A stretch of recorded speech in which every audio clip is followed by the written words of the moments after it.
Let me celebrate my death. મારે મરતા પહેલા મરવું છે. મારા મૃત્યુને મારે ઉજવવું છે.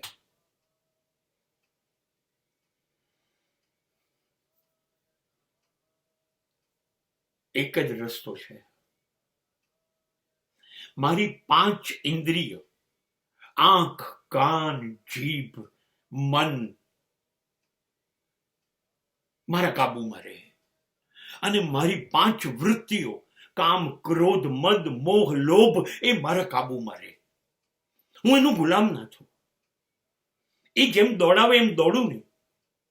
હું કહું એમ એ લોકો ચાલે. મારી ઇન્દ્રિયો બહાર ભટકવાના બદલે મારી અંદર છે.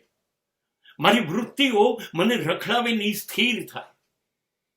મારા જીવનને એક રસ્તો બતાવે, સકારાત્મક, હકારાત્મક, વેડફાતું બતાવે.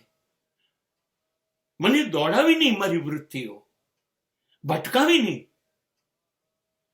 મારું મન ભટકાવે છે. મને માય એન્ડ માઇન, મારા અને મારું, જ્યાં સુધી મને ચોંટી પડ્યું છે, જન્મ્યો તો મરીશ ત્યાં સુધી હું મારું મૃત્યુ ઉજવીશ કેવી રીતે?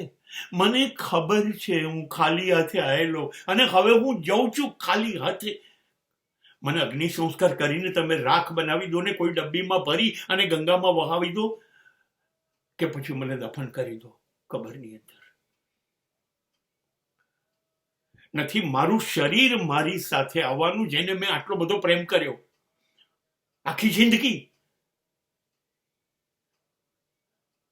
કે નથી મારું મકાન, જમીન, સંપત્તિ, વાહનો, પ્રતિષ્ઠા, પદ કશું મારી જોડે નથી આવવાનું. અરે છોડો ને સાહેબ, મારા સગાઓની ક્યાં વાત કરો છો?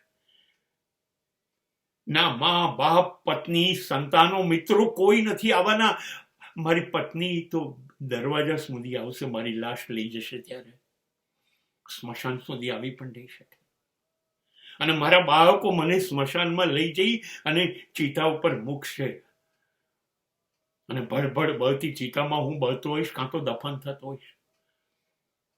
ક્યાં હશે મેં બધું આખી જિંદગી 60, 70, 80 વર્ષ જે બધું ભેગું કર્યું એ ક્યાં હશે?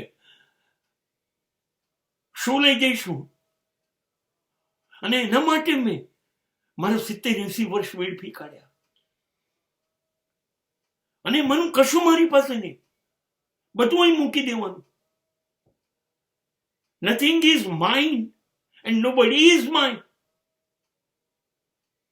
મારું કોઈ નહીં અને મારું કશું નહીં. તો હું ભટક્યો શા માટે? રખડ્યો શા માટે હું આટલું બધું?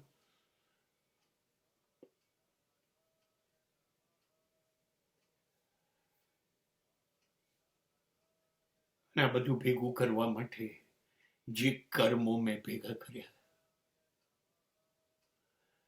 એના ફળ મારે અહીંયા જ ભોગવવાના છે.